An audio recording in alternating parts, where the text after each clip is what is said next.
नमस्कार, आप देख रहे हैं India TV news Bihar Jharkhand, सच की तह तक। मैं हूं संदली और आपके लिए लेकर आई हूं आज की सबसे बड़ी और बेबाक खबरें।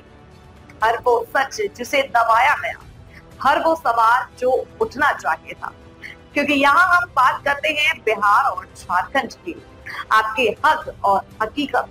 चलिए शुरुआत करते हैं आज की खास रिपोर्ट से। राजद सांसद मनोज झा ने प्रधानमंत्री नरेंद्र मोदी के बिहार दौरे पर सवालों की बौछार कर दी। उन्होंने कहा कि ये प्रधानमंत्री का 53वां दौरा है, सिर्फ गिनती हो रही है, जमीन पर असर नहीं। मनोज झा ने मणिपुर का जिक्र करते हुए कहा कि पीएम आज तक मणिपुर नहीं गए, वहां उनके चरण नहीं पड़े।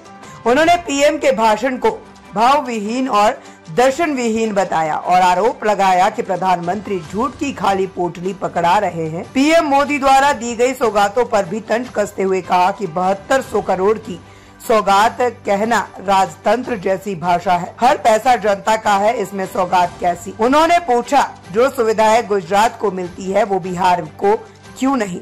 झा ने ये भी कहा है कि बिहारियों को सिर्फ मजदूर बनाकर रखा गया। अंत में तंज कसते हुए बोले कि बिना टेलीप्रॉम्प्टर के पीएम मोदी कुछ नहीं बोल सकते। एक पर्टिकुलर वार्ड का मामला था, बहरा कैसे कोई जंगल राज की बात करेगा जबकि महाजंगल में बिहार के निवासी प्रतिदिन जी रहे हैं। कोई बाप माँ ऐसा नहीं है कि अपने बच्चों को बाहर भेजता हो और प्रार्थना करता है, क्योंकि कानून व्यवस्था नहीं है, प्रार्थना करता है, ईश्वर मेरे बच्चे सकुशल वापस। स्टेटलेसनेस, राज्य विहीनता, मैं सरकार विहीनता नहीं कहती, राज्य विहीनता।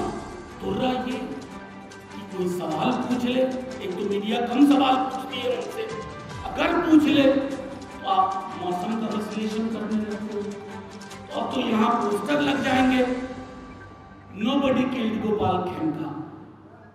गोपाल खेमका की हत्या मौसम ने की।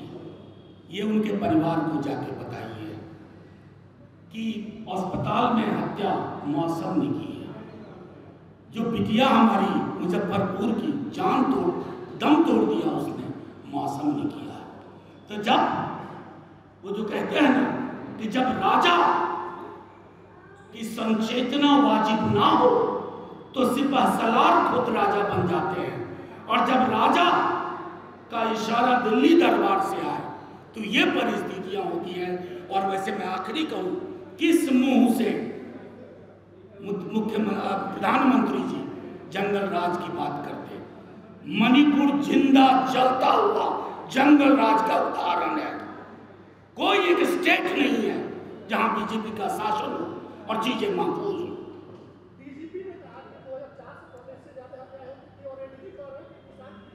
आपका चैनल है ना, आप उससे पहले के आंकड़े और इस आंकड़े को सामने ले आइए और हमारे में से कोई भी उस पर सार्थक बहस करेगा, सार्थक, क्योंकि ये कई दफा पार्लियामेंट में पूछ करके हम लोगों ने इसकी इतिश्री कर दी। लेकिन चलिए मैं एक उदाहरण देता हूँ। जैसे आज बहुत बड़ा एहसान किया माननीय प्रधानमंत्री जी ने, मोतिहारी चीनी मिल नहीं खुलने का कारण जवाहरलाल नेहरू और लालू जी को नहीं बताया। उसी तरह उसी दृष्टिकोण से मैं कह रहा हूँ, गोपाल खेमका जी के परिवार को कहिए कि 2004 में ऐसा एक बार हुआ था, इसलिए 2025 में ही हुआ। जो कल हत्या हुई है वहां जाके कहें, मुजफ्फरपुर की उस बेटी को जाके कहें, उसके परिवार को, कि 2004 में एक ऐसी घटना हुई थी। ये संवेदन शून्यता की पराकाष्ठा है। आपके अंदर का जमीर ही नहीं मरा है, आपके आंख में हया नाम की चीज नहीं बची है। ऐसे ही लोग ये बात करते हैं।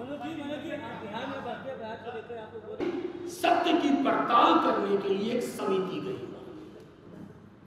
कितना बड़ा सत्य कल आप सब ने देखा है। एक चर्चित अस्पताल, पारस अस्पताल में 5 किला, 5 बिना चेहरा ढके हुए। मैंने सिनेमा में भी ऐसा नहीं देखा है। वो डरावनी छवियां हैं। वो आते हैं, मौत को अंजाम देते हैं और भागते नहीं हैं, आराम से चले जाते हैं, जश्न मनाते हुए। तो प्रधानमंत्री जी, अगर बिहार में आज अपराधी बेखौफ है, हमारा नागरिक खौफजदा है, तो क्या यहाँ एक जांच टीम नहीं भेजनी चाहिए आपको? क्या आप मुख्यमंत्री जी से आपने सवाल किया कि बिहार क्यों ऐसा हो रहा है? 15 दिन में 27 हत्याएं, 27 हत्याएं, और प्रधानमंत्री जी चुप। अब देश के प्रधानमंत्री हैं महाराज, देश में कुछ भी होता आपको इन द नो होना चाहिए, जानना चाहिए, जानकारी मांगनी चाहिए, खास करके ऐसी परिस्थिति में जब पूरा बिहार जानता है कि दिल्ली दरबार बिहार चला रहा है, जिनको बिहार चलाना था वो घर भी नहीं चला पा रहे। तो जाहिर तौर पर जिम्मेवारी किसकी है? आपको बोलना नहीं चाहिए था कि बिहार के मेरे नागरिकों, हम आपको महफूज व्यवस्था नहीं दे पा रहे हैं, चाक चौबंद व्यवस्था नहीं दे पा रहे हैं। कुछ दिनों पहले गोपाल खेमका जी की हत्या, मुजफ्फरपुर की उस बेटी की पीड़ा, कौन सा जिला बताओ, नालंदा हो, पूर्णिया हो, कटिहार हो, कोई जिला ऐसा नहीं है जहां आए दिन हत्याएं न हो रही हो।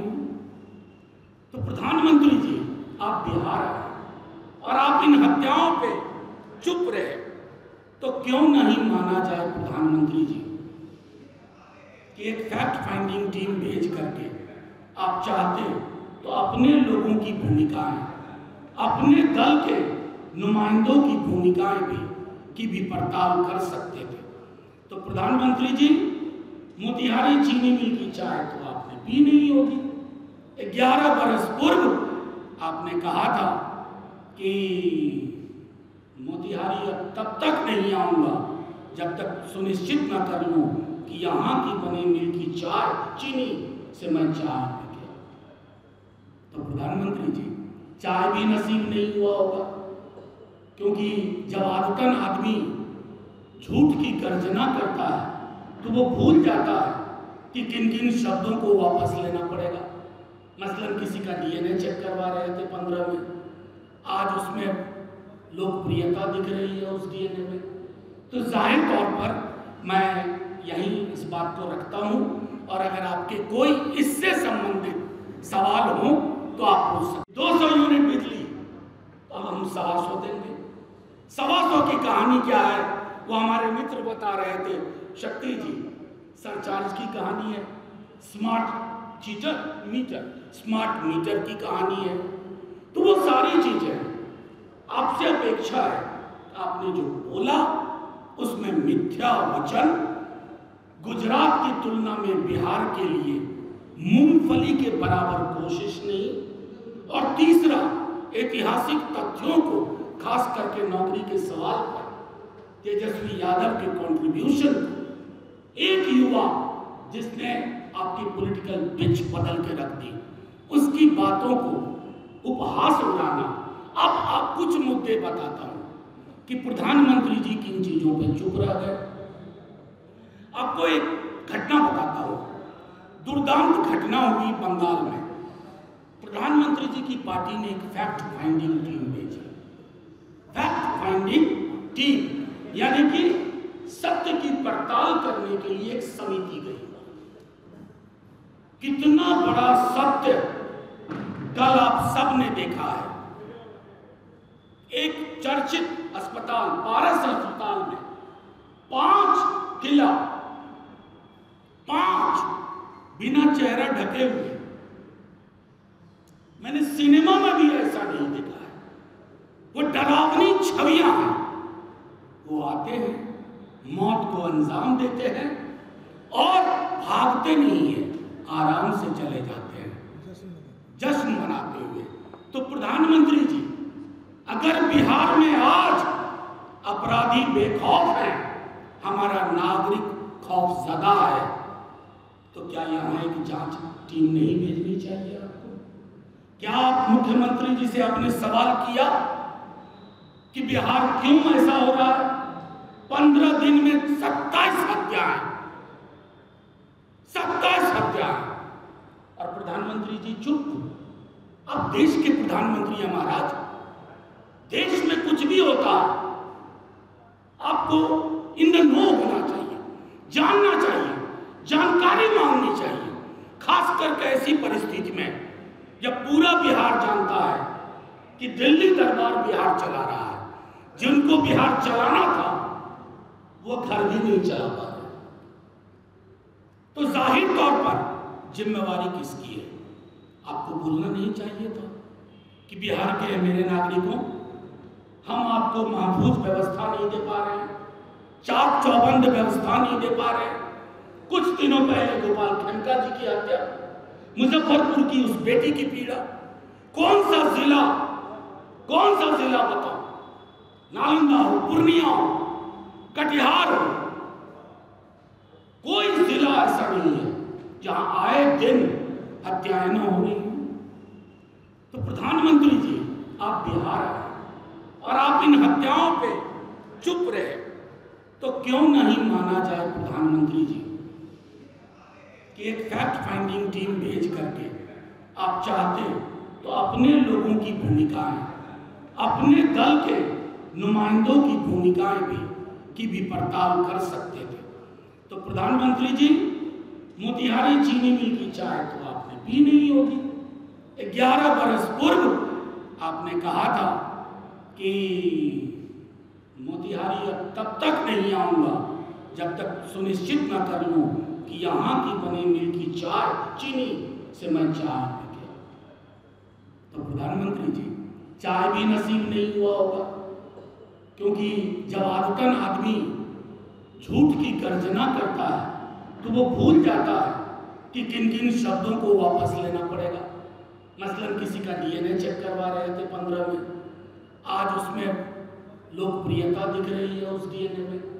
तो जाहिर तौर पर मैं यही इस बात को रखता हूं, और अगर आपके कोई इससे संबंधित सवाल हो तो आप पूछ सकते। रोजगार नहीं दे सकता प्रधानमंत्री जी, बिहार के किसी गांव में आप चले जाते, थोड़ा वेश बदल के, मोदी जी समझ करके लोग लिहाज कर लेंगे, पूछते कि नौकरी का एजेंडा बिहार में कौन लाया।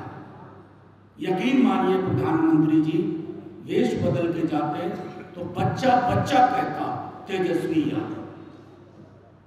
आप तो 2 करोड़ नौकरी प्रतिवर्ष के वादे पे आए थे, आप मंदिर मस्जिद की साइज बता के नहीं आए थे।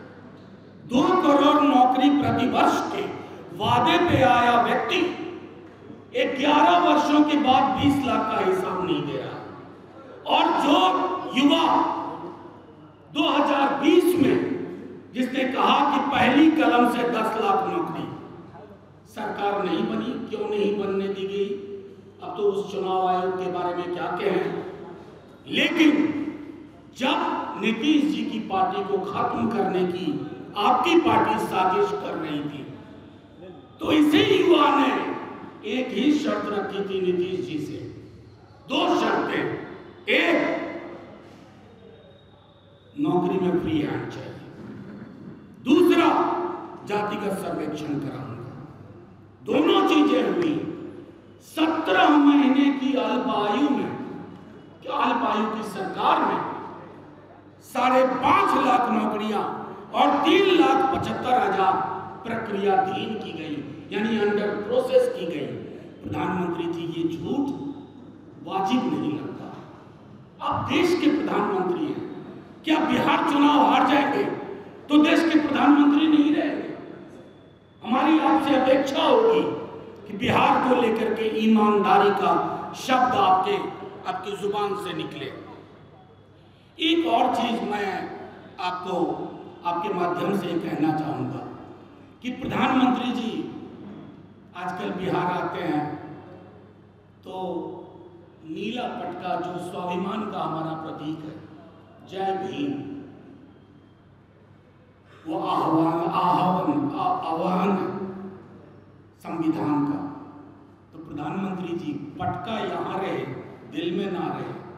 अंबेडकर साहब की मूर्ति पे माल्यार्पण तो हो, अंबेडकर साहब को आत्मसात ना करें।